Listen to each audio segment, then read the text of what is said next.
child, this was a good episode. Hey guys, it's your girl Brandy, aka Brandy4. Welcome back to my YouTube channel. So I'm going to be talking about Insecure episode 3 of season 5. So basically the episode starts off with, Issa and Lawrence, they broke up.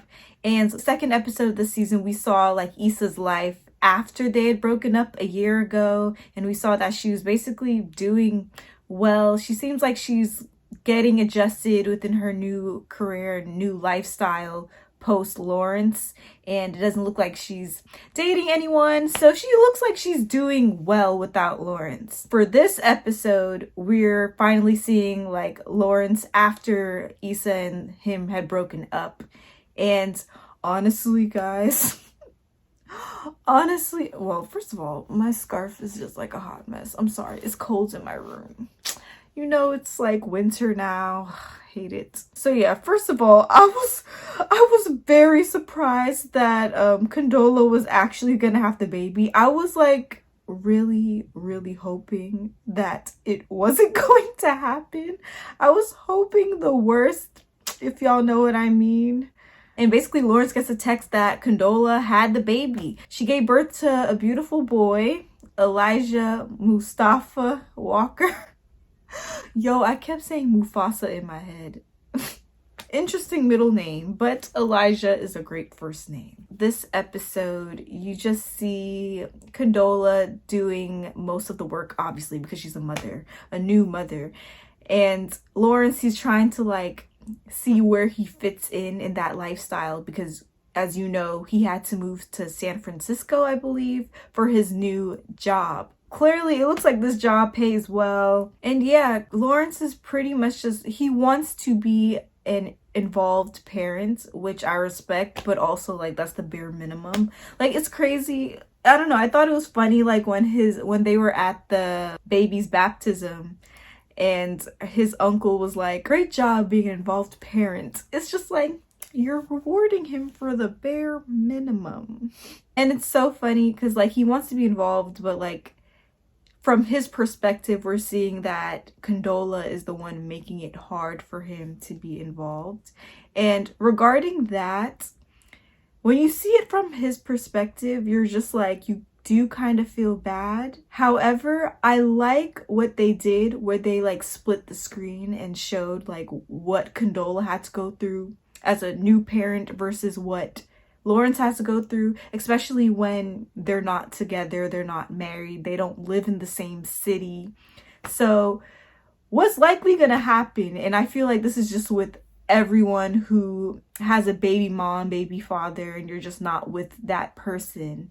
I feel like what mostly happens is that the mother they're still just like the main caretaker for that child. And I feel like I understand where Lawrence is coming from in the sense that he feels like Condola does not want him to be as involved. I don't think that's the case though.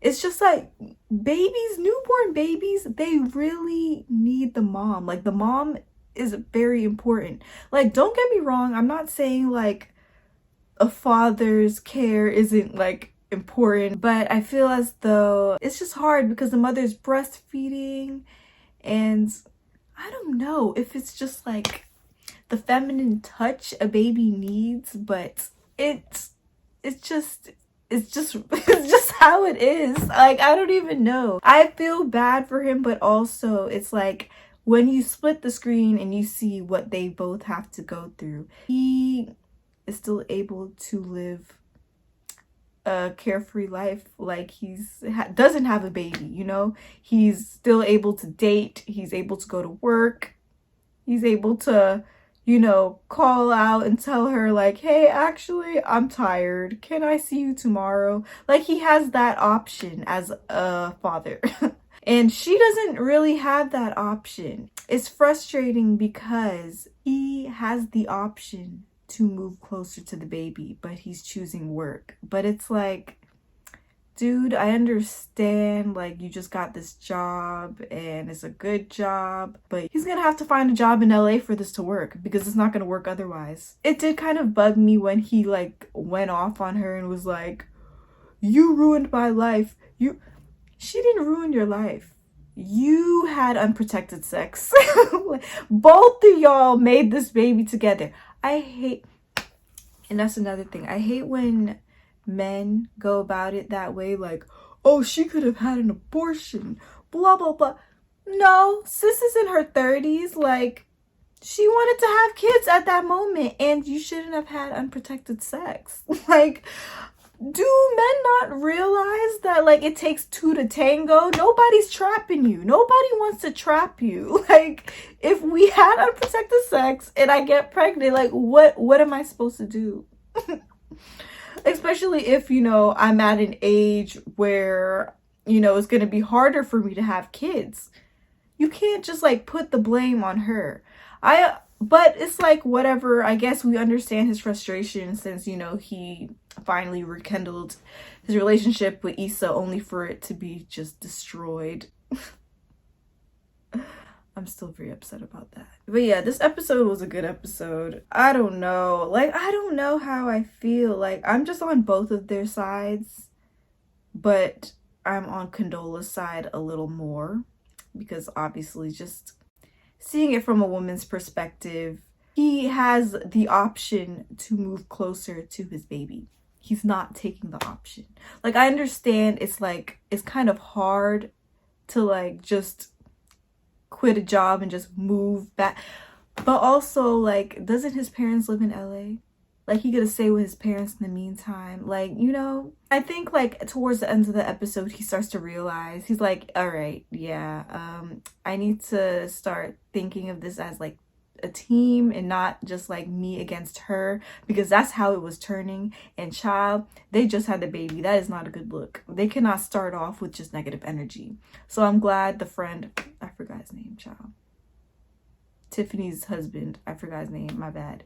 But I'm glad Tiffany's husband, like, let him know, because, like, I understand, like, y'all not cool like that anymore, but y'all gotta think about the baby at the end of the day. It's like, you can't put the blame on each other. Like, you didn't do that. Like, no, that goes out the window. Y'all gotta think about the baby. Like, that's all that matters at this point. Like, the baby is here now, so anything else that happened beforehand, irrelevant. You guys have to figure it out. And I think what really needs to happen is Lawrence just needs to move closer to Condola and the baby. Otherwise, it's not going to work. Otherwise, Condola will basically be a single mom and Lawrence will be a half-assed dad. And that's what you usually see these days with these baby fathers. Like, I understand, like, the baby fathers, they always claim, like, they care about their child and they want to be involved in their child's life and they don't want to be a deadbeat. I understand, but it's like, saying it is different than, like, actually doing it. Like, I understand you're like, I want to be involved. You seeing the baby once a week is not enough. I'm sorry. It's not enough. Like, you may think you're doing a lot by just seeing that baby once a week and, you know, calling like, hey, how's it going with the baby? Oh, is he healthy? Oh, that's great. But that's not a lot. What are you actually doing? Like, you're not putting in that work. You're not putting him to sleep at night. You're not feeding him. You're not picking him up when he's crying. Like, you're not there. Like, the mom is doing most of the work. And it's understandable that, like, most mothers, like, they have to do most of the work. Like, I feel like it's bound to happen regardless.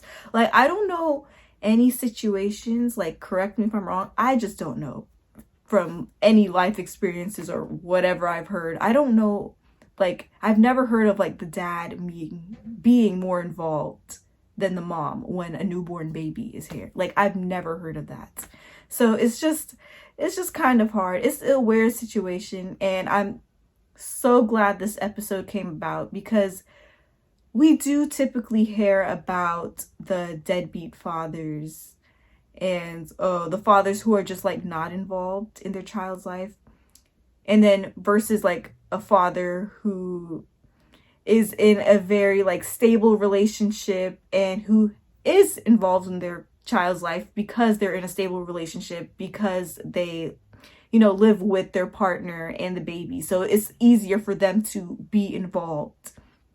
But you don't necessarily hear about the fathers who do want to be in their child's life, care about their child. They want to like be present, but also they're still not really doing enough, and it's coming across as inconsistent. And it's funny, like this episode is perfect because I think the other day I saw like a tweet or of some sort that was like, would you rather have like just no father in your life or an inconsistent one? And I feel like in this episode you kind of see Lawrence like staring in that direction of an inconsistent father. But I'm glad that like towards the end of the episode he was like, all right, I gotta make this work. So we gotta work as a team. I gotta just figure things out. And I feel like he's going to actually move back to LA because like what choice do you have? Your baby is in LA. Like that's just not gonna work. It's not gonna work otherwise. So he needs to just make that decision. It sucks, but like he will adjust, he'll get over it, he will find a new job. Like I don't know. But yeah, that's all I have to say. Let me know your thoughts in the comments below on this episode. It was a very interesting episode. And like this video and subscribe for more insecure reviews, insecure content. And yeah.